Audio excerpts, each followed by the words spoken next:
Bir atene özünün balasını çakıratta ayta. Gel oğlum. Suğa cumurtkanı salıp, savizdi salıp, jana kofenin bir danasını salıp kaynatadi. Kaynatkaça bir top mayık kılışadi. Mayık kılıp bütkөндөн кийин жанына чакырып, балам, эми жанагыларды алып келди. Бирден чыгарып алып келет да, суроо берет. Балам, тигилер өзгөрүппү дейт. Баланын сөзүн караңыз. Өзгөрүптүр ата, өзгөрүптүр апа. Жумуртка башта жумшак болчу. Сындырсам суюк агып кетти эле. Бул жумуртка андай эмес, кайнагандан кийин катып калыптыр деди. Savizчи, алгач катуу болчу, кайнагандан кийин жумшак калыптыр деди. Кофечи, жок, кайнагандан кийин да ошол эле бойдон турат монол кофе деди. Анда сууларына назар салчы деди. Суусуна салды. Назар салды. Жумуртканын суусу өзгөрбөптүр ошол бойдон. Савиздин суусу ошол бойдон. А? Кофечи, кофенин суусу кофенин түсүнө айланып калыптыр, карарып калыптыр. Ата-эненин сүйлөгөн сөзүн караңыз. Ал сүйлөмдө доскада да турат. Турмуштун түйшүктөрү сиздерди канчалык кайнатып кыйнаса да, жумурткадай катып калбай, же савиздей жумшап кетпей, тескерисинче кофеге окшоп, турмушка өзүңөр таасириңерди бергиле. Силер турмуштан таасирленип өзгөрбөгүлө. Силер өзүңөр турмушка таасириңерди берип өзгөрткүлө деген сабакты берди. Анда болсо, урматтуу жаштар, көчөдө жүргөн жамандарды көрүп, мыкачыларды көрүп, сен да айбан болуп мыкачы болуп кетпе. Көчөдө жүргөн бечараларды көрүп, сен да бечара болуп кетпе. Тесисинче, ошол мыкачыны жакшы жака, бечараны кубанта турган жака өзгөртө турган кофеде бол. Бул сиздерге тапшырма. Билим алуу үчүн оор жүктү көтөрө билүү керек дедим. Атамдын айткан сөзүн айттым го. Балам, билим алуу үчүн оор жүктү көтөрө билүү керек деди. Мен сумкамды оор кылып көтөрүп жүрөм. Көрсө атам башка нерсени айткан экен. Көрсө оор жүк деп илимдин өзүнүн оор экендигин айткан экен. Мен студент кезинде атамдын сүйлөмүн азыркыдай түшүнгөнүмдө бир сумканы эмес, 10 сумканы, артымдан телешканы китеп салып алып тартып жүргөнгө даяр элем да. Урматтуу жаштар, билим алуу үчүн оор жүктү көтөрө билүү керек дегени ошол илим оор жүк өзү экендиги. Ал илимде бир тетрат, бир китеп араң баткан кичинекей сумка менен албайсыңар. Ал илимде парфюмерия, косметика аралашып турган дептер салынган сумка менен албайсыңар. Урматтуу жаштар, студентмин дебей эле кой, эгерде колуңда сумкаң жок болсо. Студентмин дебей эле кой, эгерде сумкаңа бир тетрат араң батса. Базарга барган базаркомдун коммерсанттын сумкасын көтөрүп алып студентмин дебе. Ал сумка жашар. Жыртылган жынсаңдын акчасына бир сумка, жанына бир классика шым келет, жөнөкөй эле. Сенин жыртык жынсаң базарда 1,5 миң сом турат. А мен айтып аткан жөнөкөй классика шым 500 сом турат, сумкаң 500 сом турат. 500 сом ашып калат жанында. Жыртык жынсаңа ийне алып туруп териңе кошуп тигип койсо, аттың да. Урматтуу жаштар, мода деп бир жолу тупой болуп кетпеген. 21 кылымдын жаштары 21 кылымдын айбандарыбыз деп малдар өзгөргөн жок. Көзүңүздөрдү ачыңыздар. Студенттик алтын дооруңарды бекеринен өткөрбөгүлө. Балдарыңарга эртең канча жолу дискотекага барганыңды мактанба. Канча жолу шерин өткөргөнүңдү мактанып айтып бересиңби? Канча жолу вечерге барганыңды мактанып айтып бересиңби? Урматтуу студенттер, студент кезиңде кантип ийгилик жаратканыңды айтып бер балама. Кыйынчылыктарды кантип аттап өткөнүңдү айтып бер. Ошондой бир тартта. Мен студент кезимде кыйналдым, кыйынчылыктарды көрдүм. Күндүз окуп, түштөн кийин талага барып иштеп, түндөсү бензозаправкада Новокаск патемдо цемент ак түшүрүп, вагондон цементтер тазалап жашадым. Кыйналдым. Апам берген жумасына 50 сомдук акчаны чөнтөгүмдө абайлап иштеттим. Келдим. Бир күн үйгө келсем, нан жасап, нан камыр жасап, плитага көмөч бышырып, ошентип окучубуз. Бир күн келсем, камыр жасабаптыр шериктерим. Эмне кылам? Камыр жасадым. Курсагым ачкан. Азыр ойлонумда, апам берген 50 сомго чуркап барып 10 сомдон нан алсам эмне болот эле, албаптырмын да. Камыр жасадым. Камыр көпкөнгө чейин күтүп отурдум. Көпкөндөн кийин ала салдым дагы. Плитага, сковородкага койдум. Улам карап коем. Кызарганда шап оодардым дагы, кызарган жерин чымчып камырына чейин жей баштадым. Камырына келген кезде камырын тегиздеп, кайра оодардым, арты кызарды. Ошентип камырына жеткирип бир нанды сковородканын бетине жеп түгөткөн күнүмдү эстей алам. Урматтуу жаштар, келиңиздер. Кыйынчылык кимде болбойт дейсиңер? Баарыбызда бар. Бирок Кудайга шүгүр келтирели. Чыныгы кыйналгандардын жашоосу башыбызга түшө эле. Кыйналып жүрүп, сиз менен биз буякта кычы сомдон жыйнадык студенттер. Экинчи курста 15 сом. Мен таң калдым. Мен апам бир жумага 50 сом берет. Мен үйгө барганда атам байкуш, оолум жакшы. Атамдын бут кийимин бүтөбөй туруп, кантип мен бу кишиге туулган 50 сом берип турачумун.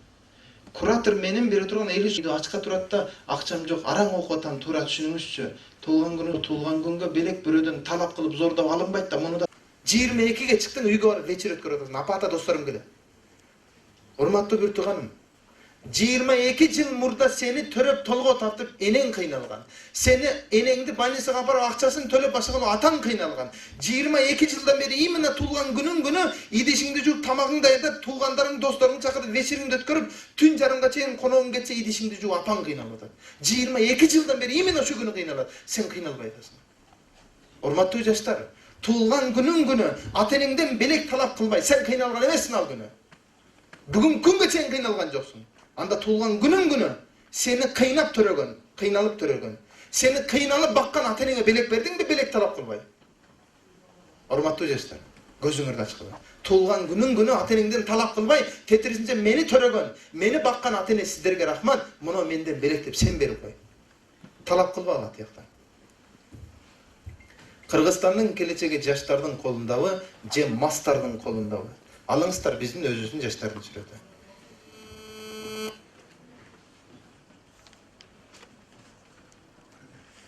Же мастардын колундабы? Урматтуу жаштар, сени мени атса атып жиберсин. Бирок Кыргызстандын келечегин моундай жаштарга бербеңиздер. Көзүңүздөрдү ачыңыздар. Эгерде араңыздарда сиздер билген, арагын ичип, башкасын ичип жүргөн, сигаретин чегип жүргөн кыздар, балдар бар болсо, кой дегиле. Дипломду ишсиздер заманынан, дипломду илимсиздер заманына баратабыз дедим.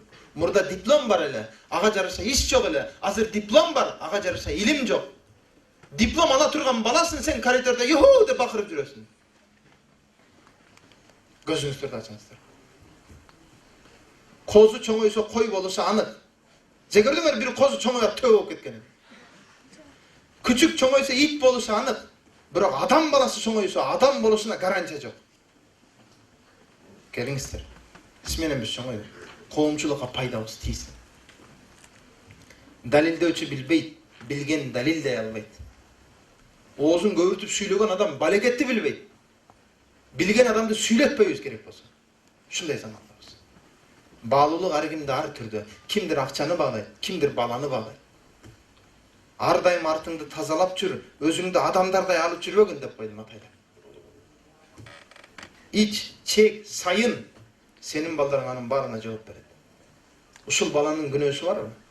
Ушундай төрөлүшүнө себепчи болгон наркотика, сигаретин, башкасын чегип ичкен апанын, атанын күнөөсү бар. Көзүңүздү ачыңыздар жаштар. Айрыкча кандай ата-энеге ээ болгонуң маанилүү эмес. Анткени ата-эне тандаш сенин колуңдагы иш эмес. Бирок кандай ата-эне болоруң абдан маанилүү. Анткени бул сенин колуңдагы иш. Атам мынтты, апам мынтты деп күнөөлөй бербе. Сенин төрөлүшүңө себепчи болгонбу? Ошону өзү өмүр бою урматтаганга жетерлүү. Урматтагыла, сыйлагыла. Бирок эгерде ата-энең ката кетирген болсо, анда алар кылган катаны сен кылба. Жашоом жаман деп өкүнгөн сен билем. Карап көрүңүздөр. Африка, Сомалия, башка жерлерди караңыздар. Жерге эчтемкесин таппай кыйналып жашагандар бар. Тиштери курт, жырткычтан да өз баласына зыяны тийбейт. Ушул арстан баласын жеп атабы? Жок, уясынан алыс кеткен үчүн көтөрүп кайрап келет. Колу менен көтөрө албайт.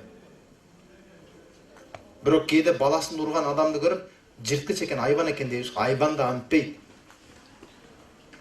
Сени эч ким ата-энеңдей сүйгөн эмес. Болгону сен аны кеч байкайсың. Качан атабыз айрылабыз, качан апабыз айрылабыз, анан сүйлөй баштайбыз. Кадырына жетпептин. азыртадан баштаңыздар. Ата-энеси бар инсандар кадырына баркына жетип калгыла. Ата-энеси жок инсандар ата-энеңден калган туугандар менен жашабасаң, алардын кадырына баркына жетип калгыла. Айылга тоок сатып келишти. Бизде машинада сигнал басып келсе, демек тоок же бир нерсе сатып келет, мороженое сатып келет да айылдачы. Сизде да ошондой болуш керек. Бизде мороженое сатып келсе, мен апама башкалардын балдарына окшоп ыйлап, "Апа, мороженое бериң" дебейт эле. Секин келетин да, "Апа, она сигнал баскан киши мороженое аласыңар деп атат, не деп коеюн" дейт эле. Чокоң ма дейт эле, ачып жок. Ошентип бир күн сигнал басып келди. Иним экөөбүз, биз эки уул эки кызбыз. Иним менден 1 жаш кичүү. Экөөбүз жүрөбүз, атам айтып калды, "Баргыла билип келгиле эмне экен" деди. Экөөбүз кеттик, биз чектебиз, ал тиги асфальт көчө. Айланып өтсөң 400 метр, кайра келсе сиз дээрлик 1 километр да. Кеттик, чуркадык. Келдик, мен биринчи барам. Карасам эл чогулуп калдыр, тоок экен көрдүк. Резко бурулдум, кайра келдим, инимден өтүп кеттим. Атама чуркап келип, эми өпкөмүн баскыча 10 метр аркамда келаткан үкам, "Тоок экен" деп салды. Ушундай жаман көрүп бир карап койдум да. "Ата тоок экен" деди. Десем атам айтты, "Канча сом экен" деди. Өлдү, биз сураган жокпуз. Кайра кеттик. Шуркап бар, эми баягы машина баягы жерде турбайт, ары жылы. Барсак тоок экен, чоңурагын кармап туруп 300 сом деди. Келдик, ата тоок 300 сом. Чөжөлөрү жумурткалар бар экен. Бар экен. Канча экен? Кайра кеттик. Кайра бардык. Канча сом экен? Сурадык, жумурткасы мынча сом экен. Буттар түшүп калган балтырлар. Келдик. Канча сом экен? 10 сомдук, 50 сомдуктар бар экен. Анан жумурткасы 10 сомдук экен. Сураган жокпуз. Келет, "Сен сурап койсоң өлөсүң, талаңчы" деп. Барда карызга бере экен деди. Биз өлдүк да. Атам бир сөз айтты, "Балам, баш иштебесе", мен бу атамды эскерип айтатам. Мени кубанычын азыр бир Samsung G2 бериш керек, же бир Honda Fit бериш керек, анан кубанасың. Ага чейин кубанбайсың. Кубангыла, кадырына жеткиле. Күнүмдүк жашоо, жумушта да компьютер, интернет, үйдө компьютер, интернет, эс алганда компьютер, жада түшүбүздө компьютер, интернет. Качан кутуласың? Сени тыйынчкан дейбиз. Келебиз маселенин арчагын карабайбыз. Бул тыйынчкан эмес, аюу болчу. Чындап эле ойлонот. Муну жерде, тар жерде ойлоно бербеңиздер. Арканды узун ташта дейт го. Чындап эле, "О, эртең күн келечегиңе ойло." Алар деле бир уртам арактан башташкан. Караңыздар, байкуштар көчөдө келет. Ошо биринчиде турган кыз балким жашы 30га чыккандыр дейли. 40га чыккандыр дейли. Балким 30га чыккан болсо 29 жыл сен менен мага окшоп костюмсунун көйнөгүн кычырап кийип жүргөндүр. 30-жыл ушул абалга келгендир, Кудай сактасын. Базардын ичинде мен дуа болсун, ошол эже айыгып кетсин деген максат менен айтып атам. Базардын ичинде чачы короткий кесилген кыздар "Ой, деп бакырган эже. Учурунда эжеке болчу. Аллах сактасын, урматтуу жаштар. Ордуна сен менен мени да коюп койшун. Ошон үчүн текерденбегиле. Кыйын сабак. Мен деп төшүмдү каккылама. Кимдеки мен дей берет экен. Ичи бош, сыртынан перде менен жабылган барабандан айырмасы жок. Баң баң баң дей, ичин бошсуң болду. Мен дебеңиздер. Алар деле бир уртам арактан башташкан. Бир жолу ичип коем, не болуптур? Бир жолу тартып коем, не болуптур? Бир жолу вальска түшүп коем, не болуптур? Бир жолу өөп коем, бир жолу жатып коем, бир жолу барып коем, бир жолу тартып коем, бир жолу сайып коем менен, наша менен, башка менен бүттүңөр ошо. Бир жолу менен бүттү бар. Урматтуу жаштар, эстеп калыңыздар. Адам баласындагы кызыгуу сезими сооп иштин атасы болсо, күнөө иштин апасы. Сен кызыкканың үчүн китеп алып окуйсуң, кызыкканың үчүн сигарет алып чегесиң. Андай болсо кызыгууңду жакшы жака колдонгула, жаман жака эмес. Бактылуу жашооңдун ар мүнөтүн баалай бер. Үйүңөрдө бөбөгүңөр барбы, жашпабы? Ишенесиздерби, мен бөбөгүмдүн, кызымдын тети көчөгүн бутун тиштеп өпкөн күндөрүндө эстей алам. Сен да эстей аласың. А тигинин өө турган жери жок. Биздин проблема, урматтуу жаштар, кантип арыктасам экен деген проблемабыз бар. Булардын проблемасы кантип аман калсам экен деп жегенге бир нерсе табуу жөнүндө. Биздин проблема кантип арыктап, кантип диета сактап, кантип Гирбалаевдин дарыларын ичсем экен деген проблемабыз бар. Көзүңүздөрдү ачыңыздар. Жанын оғы качан гана артка тартылганда алыс кетет. Турмуш сыноолору сизди артка тартып аткан болсо, анда бара турган жериңизди мейлиңиз. Демек бул сыноолор сизди такшалды. Эртең 10 кадам алдыга жүрүү үчүн кээде 2 кадам артка таштап турууга туура келет. Жолдон өтүп баратасың, 2 кадам алдыга басайын десең, машина келет. Жок, мен баса берем дебейсиң. Артка басып турасың, өтүп келсең анда ташы кетесиң. Мугалим гана коомду же чөйрөнү гүлдөтүп оңдой алат, же тескерисинче мугалимдер гана бузат. Араңарда мугалимдер барбы, кол көтөрүңүзчү. Мугалимдер барбы? Бир. Келечектин мугалимдери барбы? Артта туруп экен. Мен бир нерсени айтайын. Мугалимдер гана Кыргызстандын келечегин оңдойт, же мугалимдер гана бузат. Мугалимдер татыктуу тарбия бербегендин айынан азыркы депутаттын тияка чейин барып туруп коррупцияны кылып атат. Мугалим татыктуу тарбия бербегендин айынан азыркы инженерин куруп аткан үйдүн цементинен уурдап жеп калып атат. Мугалимдер татыктуу тарбия бербегендин айынан азыркы доктордун өлүм төшөгүндө жаткан адамга биринчи жардам бербесен, акча бер, анан кийин операция жасайын деп атат. Мугалимдер көзүңүздөрдү ачыңыздар деген сөз болчу. Бул кагаздын түсү кандай? Мунун түсү кара. Кейиң ойлоп атасыңдар, жанатан бери нормаль семинар берген мугалим уже айнып калды. Ооба, мунун түсү ак. Бирок бир нерсени унутпаңыздар. Эгерде бала кезибизден түстөрдү жаңыдан үйрөнүп атканыбызда, ушул түстү бизге кара деп үйрөткөндө азыр кара дейт элек. Туура. Бала кезибизден ак деп үйрөткөн үчүн ак деп атабыз, болбосо ак дебейт элек. Андай болсо бала кезден жакшылыкка үйрөтүп аткан болсо аны кылалы да. Үйрөтүп турса да жамандык кылганы акмакчылык кылбайын. Эми максат жөнүндө суроо берди, жооп берейин. Максат кагаздын канча бети бар? 2 бети бар. Араңарда барбы ушундай эр жүрөк жоомарт киши алды менен артын бири-биринен бөлүп койгон киши бар? Бөлүнбөйт бири-биринен. Максат менен аракет бири-биринен бөлүнбөгөндө гана ишке ашат. Максат коюп коюш оңой эле, аракет кылбасаң өлүп кетсе ишке ашпайт. Азыр максат, Америкага барсам экен деген кыялдан максат коюп коесуң. Аракет кылбасаң айылында түбөлетиңен ары барбайсың. Ачык айтайын. Демек максатка жараша аракет кылуу керек экен. Бир киши көлдүн бир жегинен аркы жегине адам ташыйт. Кайыгынын 2 калагы бар, 2 калагына бирөөсүнө максат, бирөөсүнө аракет деп коет. Адам ташып атканда адамдар менен жол катары зерикпеш үчүн адамдардын берген суроосу, эмне үчүн калагыңа бирөөсүнө максат, бирөөсүнө аракет деп жазып койгонсуң деген суроого жооп берүү менен адам ташыйт. Андай болсо жооп ушинтип айтат. Мисал үчүн максатты сууга салып, аракетти калакты алып коем дагы айлантып көрөйүн деди. Кайык ордунда айланды. Жок, максатты алып аракетти сууга салып айлантып көрөйүн, тоже айлана берди. Экөөнү тең салып турганан айдады эле, аркы жээкке жетти. Анда кайыкчы айтат. Максат менен аракет болсо гана көздөгөн жерге жетсе болот деп жооп берди. Ошондон урматтуу жаштар, максатты коюшка коюш оңой эле. Америкага барсам, Анталияга барсам, Дубайга барсам и так далее.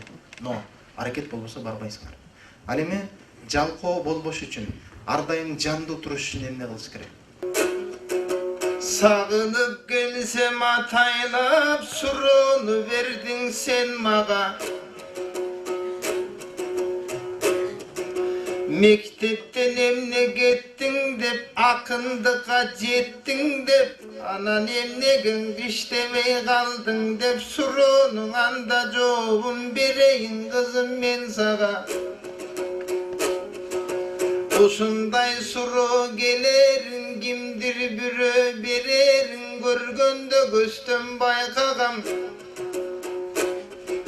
Атайлавандан кетпедим, саясат чиркин сасуукен атайлап менин айдаган.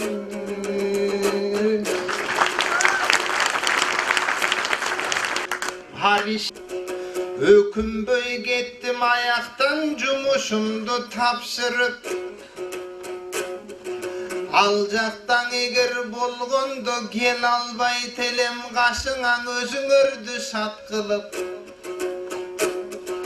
Эгерде бирөөң айдаса, жумушуң алып жок жерден колу бутуң байласа, ökünüp anda kalbagın, toktoboy gayran aldıga jumuşkan özüň arnagın. Egerde toktop kalsaň tarınıp, kaygı munga malınıp, kaçasın erteň göçöde, jatasyň erteň çoň jolda görüt görüngөнгө çalınıp. Hoşonduktan jaş ballar janymda mına janatan, karap meni jakkanдар. Kim bir oğlum baylasa jumuşuňdyň alam dep, orduňa özüm baram dep, ökünbösten egerde ala turgan kişebe, janıňa jakyn jok jerden bara turgan kişebe, albay koysa jumuşuň ızı çuğunyň artynan sala turgan kişebe, andaylarga teňelbey jaman jerden jok bolgun, eň jakşysy tapşyrdan özüň jakşı jaka toktolgun, alıp koygon jumuştan ömürüň takır toktoboy, ketken menen al jerden biröler jamandap seni joktoboy. Tatuktu verseň işiňde, apapak kılıp jılmayıp görsetip jürüp dişiňde, baktylуу bolgon emine, süýüden gurup saltanat taktylуу bolgon emine, getsem de oşol mektepten kaşıňda gelip turamyn müntep kızmatty kılıp elime.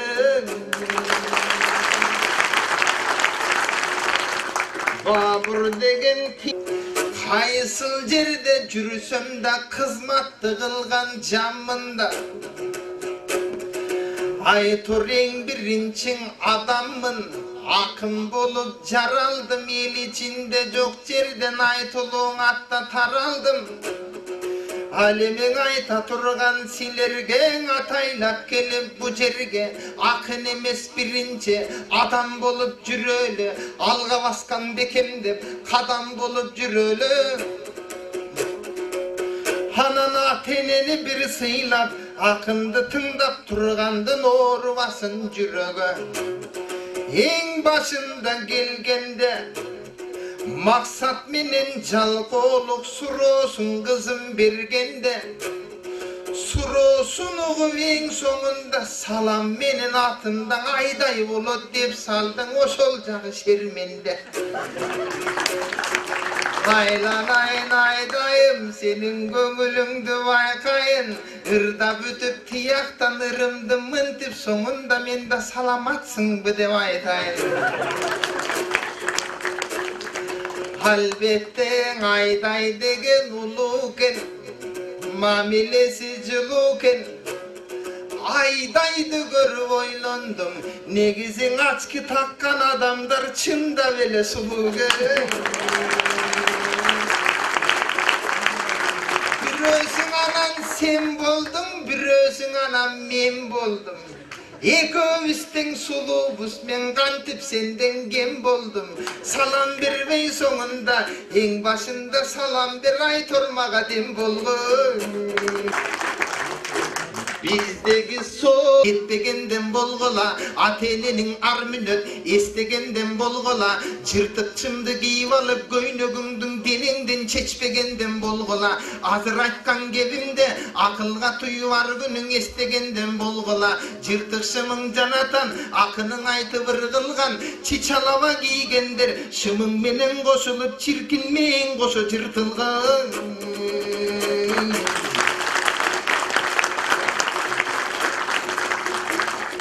Hananda gebir studentlerdi baykaymın, bir kiti varaň batkan jana sunkasyn götürüp alıp jürgöndüň o başyňdy toba çaýkaymın.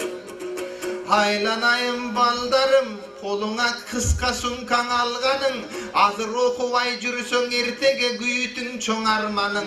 Oşonduktan gelgile, akynga göňül bergile, ar bir aýtkan gebimde kulagyňa bekem dep sala turgan bolgola, kıskany çalyp genenire gidip batçy sunkanyň ala turgan bolgola, jok bolsoň erteň basarga bara turgan bolgola, izdep jürüp bir jerden taba turgan bolgola. Aytor ilimdiň alyp baryňar, baktylуу bolup karıňar, batasyn alyp elimden egemen kırgız şerimden, aylanayım büt barım böksörбөстөн tolgulan.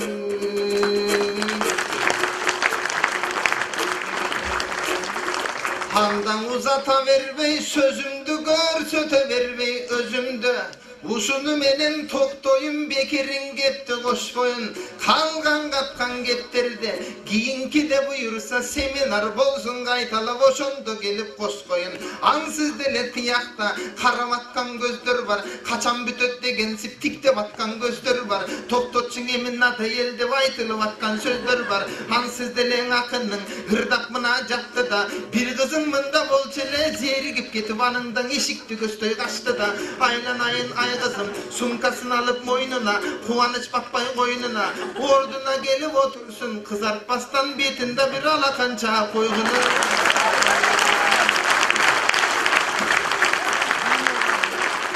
Акым менен кошулуп, чогулуп, бирге отуруп алып келген силердин кутуңарга рахмат. Ынтымак менен достук көп, карачың ушуңарга рахмат. Олтургандардын айта албайм, 1,5 саат тик турган силердин бутуңарга рахмат. Андаңа биримдикте бир болуп, биргелешип каналы, кызмат үчүн Кыргызга бийиктикке баралы. Айланайын силердин элимдин көп талабы, анда талабын элдин аткарып, эл ичинде такшалып, өмүр бою жүргөлө, элдин эмес керекпи, периштенин оозунда бүт барыңар макталып.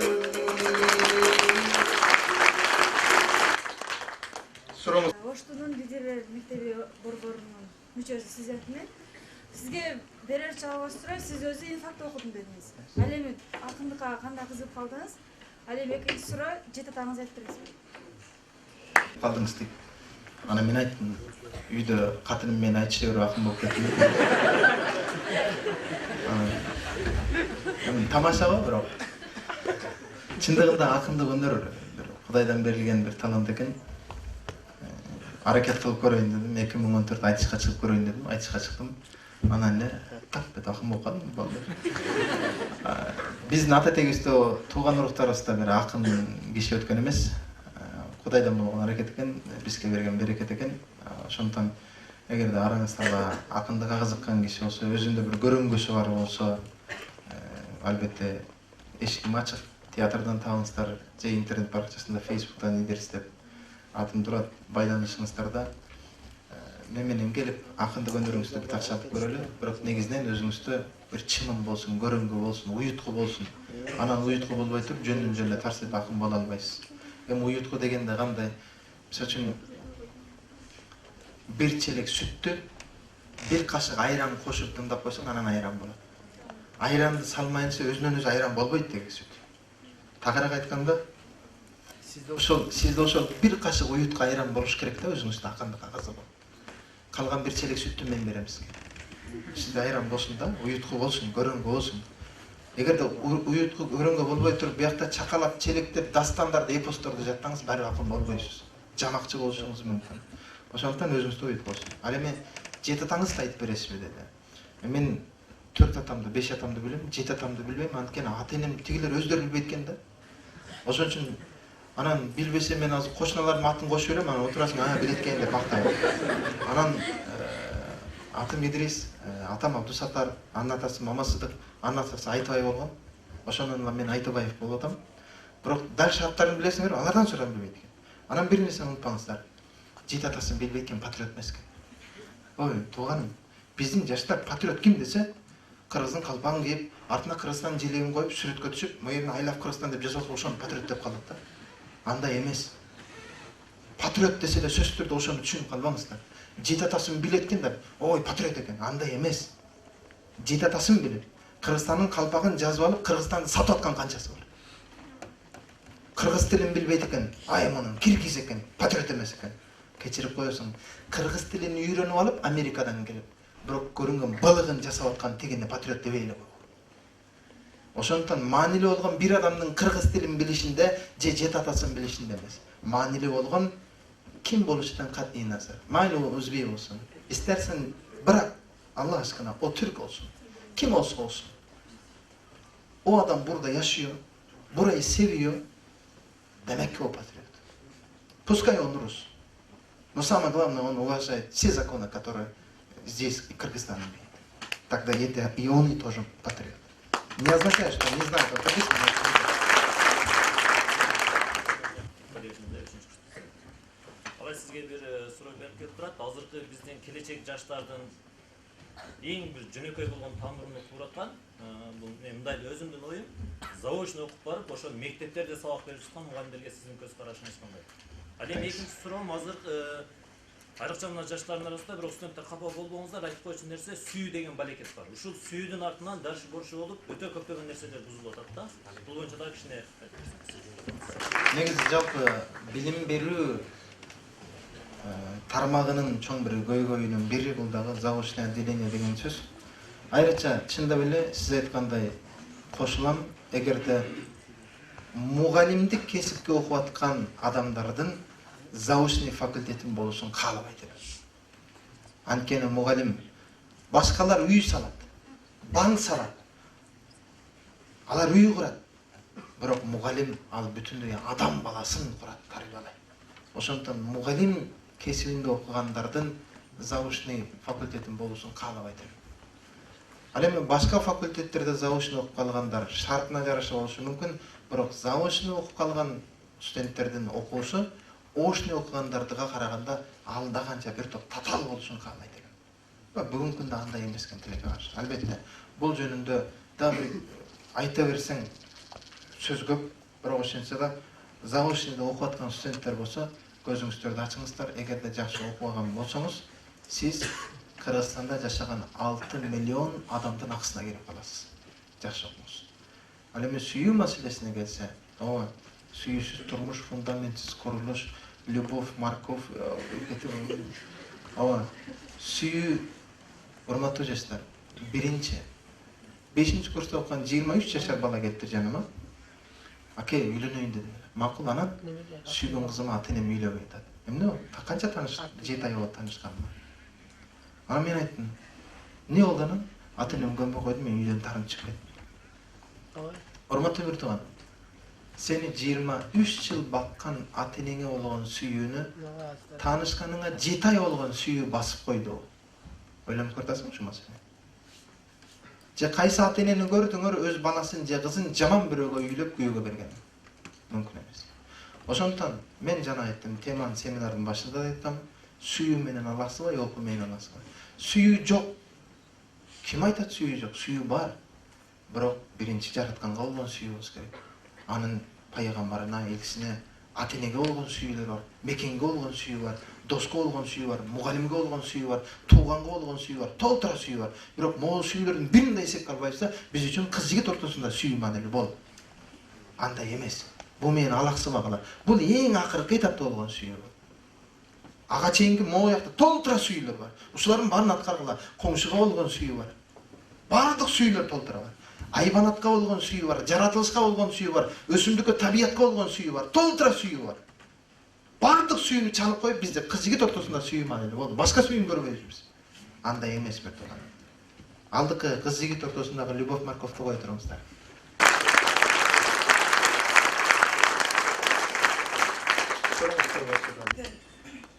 Өчөсүмүн. Биз жумасына экинчи күн ар дайым ушундай сиздей өзүбүздөн чыккан, көбүнчө сырттан келген күчтүү мындай бизден билими бир канча жогору адамдар менен жолугушуу өткөзөбүз да. Анан сизгеден ошол бүгүнкү эмеңизге рахмат айтам. Ал эми ошол сабакка сизди чакырсак, бизге сабак өтүп бере аласызбы? Бир экинчи жуманын экинчи күнү биз ар дайым ошондой жолугушуу болот да. Ошондой болсо Жакшы көргөн адамыңдын суранычы буйрук менен бара-бар дейт бизде. Анан моунда бир илим туурасында болсун, мында бир коомчулукту жакшы жакка өзгөртүү, мындай иштерге жаным курман болсун, даярбыз иншалла. Болгону алдын ала эскертип программага киргизип алсам болду. Буюрса даярбыз келеш.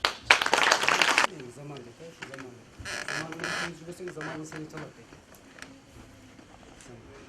Заман кул болсо кул, түлкү болсо түлкү, каршы болсо каршы бол дейт. Биз өсүп жаткан жаштар, эртең биз жерге иштеген барабыз. Иштеген чөрөбүздө бизде начальниктерибиз болот, биз башкарган адамдар болот. Алардын биз буйругун аткарабыз, кул болгон кул коюп, студент турабыз. Мен ошону айттыңыз. Кандай болуш керек ошол убакытта? Иштеп кетем десең, иштеш үчүн. Ал койбош керек. Иштебейин, жетиштин анда кандай дейсиз? Мен 5 жыл окуганбыз, мен өзүбүздөн күчүбүз керек. Кандай дейсиз? Же сизге окшоп ишти таштап кетишиңиз керекпи? Же өзүбүздүн максатыбызга жеткенге чейин ошолордун айтканын кылып барып, өзү максатка жеткенде анан ошол эмени өзгөртсөк болобу коомду? Болуп кирип алып койнуңа жылан болуп оролгон көп мойнуңа деп бир кезде жазган болчу. Суроону берип атып аягындагы сыяктуу сизге окшоп деген кезде. Хорошо. Жооп берейин. Мага окшобогула. Иштеген жерибизде азыр да иштеп атабыз, мектепте иштеп атам. То есть сиз айткандай мага окшоп таштап кетип калган жокмун, иштеп атам. Биринчиден, болгону директорлук посту тапшырдым, калгаанын улантып атам. Анткени мен балдарга билим бериш үчүн окудум, демек муну аткарышым керек. Түшүнүңүз да? Ишимди таштап кетип калган жок. Мугалимдик кесипти улантып атам. Анткени пайгамбар кесип, мугалимдик кесип. Өтө бир жооптуу болгон, коркунучтуу, кооптуу болгон, кадырына жетсең, аябай сооптуу болгон иш деп. Ал эми ишиңерде, кесибиңерде ийгилик жаратышты кааласаңар, анда кесибиңерге үйлөнгүлө, эрге тийгиле. Түшүнүңүзбү? Тагыраак айтканда мен катынымды жакшы көрөм, аялымды сүйөм, сыйлайм го. Ошол эле учурда кесибимди сүйөм, сыйлайм да. Сен да кесибиңди жакшы көр, эриңди сыйлагандай, аялыңды сыйлагандай. Тагыраак айтканда кесибиңе үйлөнсөң, анан кесиптен ийгилик жаралат. Түшүнүңүзбү? Ал эми бүгүнкү күндө кесибибизде барган жерде көрүп атабыз агай, жаман жерге буйруп калат, муну койгой же муну эмне кылалы? Макул. Бир нерсени унутмаңыз. Сиз бардыңыз. Муну кол коесуң. Антпесең болбойт. Бирок кол коюлуп аткан нерсе кол коюлбай турган болсо, сенин ишиң толугу менен ажырайсың. Бирок кол коюла турган болсоң, бир имаратка кол коюлуш керек. 2 лопатка шагалга 1 лопатка цемент кошула турган жерге, документке 5 лопатка шагалга 1 лопатка цемент кошасың деп шагалын көбөйтүп, цементин азайта турган жерге кол коюла турган болсо, анда акылыңды иштетесиң. Мен муну кол койсом азыр, имарат курулушу курулат, эртең бат эле бузулат, ичинде канчалаган адамдар өлүп кетет. Анда кол койбойсуң. Түшүнүп атабы? Сага адам өмүрү маанилүү. 20 метрлик жол курула турган болсо, 20 метр кенендиктеги жолго фундаментти коюп келтирип, 18 метр эки четинен 2 метрден уруп калтырып, анан калтырып 18 метр курулуп кол кой дей турган болсо, бул 6 миллион элдин акысы. Кол койбойсуң. Түшүндүрөсүң. Түшүнбөскө аракет кылган болсо, анда мени кесиресиз. А бирок бир нерселер бар. Муну жерге жылыш керек, муну монда кыл. Сенин ишиң могу, бирок муну кыл. Болсо болбойт. Андай иштерди кыла бересиң. Тигинин ордуна макул кичпейлик менен ишенимине кирип, көңүлүн алып жетекчиңди, урматтуу жетекчи, монтсеңиз болбойт. Анткени сен билгенди түшүндүргөнгө аракет кыл. Урматтуу жетекчи, монт берсеңиз болбойт. Эгерде монду кыла турган болсок, муну цемент астынан могу имарат толугу менен көчүп, ошончо адам өлүп кетет, мынтсек болбойт. Түшүндүр. Түшүнбөй атат. Анда чоңураагына түшүндүр. Түшүнбөй атат, башкасына түшүндүр. Бирок сенин жетекчиң анчалык деңгээлде мал эмес. Ал эми кээ бир маселе бар. Бүгүн кээ бир жетекчилер кол койбоду же бирдемке кыл деп атат. Ошол жерлерде кылбаш керек болот, кылышка туура келет. Алар кайсылар? Арагап кел, могу вечерде уюштуруп, могу жерде тойлорду кылып, могу жерге кызап кел, могу жерге бий чап кел, могу жерге ыр чап кел. Негизи сенин компетенцияңдагы иш эмес. Бирок кылып кой, анткени жетекчиң буйруп коет. Буларды кылып кой. Бирок учуру келет, сен жетекчиңдин ишенимине кирип, постуна сен барасың, сен кийинкилерге буйруга бирок. Түшүнүп атам. Ошентип акырындап сага чейин эзгүлөрдүн бардыгын эзип жеңип барасың, бирок сен кийинкилерди эзбейсиң. Сен кийинкилерге жакшы шарт түзүп бересиң. Ошентип отуруп коомдун бир оодарына алмашат да тазаланабыз. Алтын муун ошентип келет. Эгерде жок барды тормузду басып тура берет экенбиз, болбойт деп тура берет экенбиз, анда заманда оңолбойт. Кимде-ким заман өлдү, заман бузулду, заман айныды деп тура берет экен, бирок замандын оңолушуна эч кандай жардам бербейт экен, анда унутпагыла, ошол адамдын өзү бузулган, өзү айныган. Түшүнүңүзбү? Бир адам окуучу колуна көпөлөктү кармап келип алаканына, мугалимине суроо берет. Мугалим, агай, колундагы көпөлөк тирүүбү же өлүүбү дейт. Көпөлөк тирүү болчу, бирок оюнда ойлонот. Азыр тирүү десе, бир мычкып туруп өлтүрүп көрсөтөм дейт. Өлүү десе тирүү болчу, мына дейм, тирүү болчу дейм. Даярданып турсам мугалим жооп берет. Балам, колуңдагы көпөлөктүн тирүү же өлүү экендиги сага байланыштуу деп коет. Андыктан урматтуу балдар, студенттер, окууну бүтүп ишканага барасың. Ишканаңдагы ишиңдин ийгиликтүү же ийгиликсиз экендиги жетекчиң эмес, кайра эле сага байланыштуу. Өзүңөргө байланыштуу. Жетекчиң монтуп аткан болсо, сен ошончо акыл эсиң менен эмне үчүн ыңгай жолун таппай атасың? Дагы да ойла. Дагы да изден, дагы да коомчулуктун пайдасына аракет кыла бергиле. Мындай экен деп эле кайып кетпеңиздер. Last question, акыркы суроону алайын, ошону менен токтотом. Матурайым Симур, сизге сиз ушул ата-энени көбүрөөк бактырасыз, ошого ата-энеңиздин алдынан бир жазыңыз беле. Ата-энем ардына ыр жазгам, ата-энем ардына төкмөлөп ырдадым, ата-энем ардына ата-энемди даңасалап канчалаган чыгармаларда кантип жазбай коесуң. Бирок бир нерсени айтайын, ошолорлордун сабынын бирөөсүндө 6 күндүк жалганда ардактай турган ата-эне дүйнөнүн баарын берсе да, алтын күмүш келсе да алмашпай турган ата-эне. Аларды сыйлап калалы. Убакытты бөлүп, ушундай сабактан чыгып да бияка келгениңиздерге рахмат. Урматтуу жаштар, убакытты бөлө кетирбеңиздер. 5 жылдык студенттик дооруңуздар 5 күндөй бат эле өтүп кетет. Былтыр 1-чи курс элең, быйыл 2-син, кече эле 1-чи курс элең, быйыл 4-чү курс. Убакыт өтүп кетет. Ошондон убакытты кадырлап, ата-энени сыйлап, ар бир кылып аткан ишиңерди ата-энеден дуа алып, анан жасагыла. Бияктан айылга кетип атасың, телефончан апата дуа кылгыла, мен баратам. Айылдан чыгып баратсың, апата дуа бериңиз, мен илим алганы кетип баратам. Илим алуу бул Кудайдын бир парзы. Сиздер бир парзды аткаратасыздар. Андай болсо, кабыл боло турган дуалардын бири сахиби илим, илим жолундагы адамдардын дуасы кабыл болот. Демек сиздердин дуаңар Кудай Тааланын алдында сөз кабыл боло турган дуалар. Андай болсо, илим алуу үчүн дуа кылгыла, ата-эне коомчулук эл мекени үчүн дуа кылгыла, арасында мени кошуп да дуа кылып тургула. Рахмат.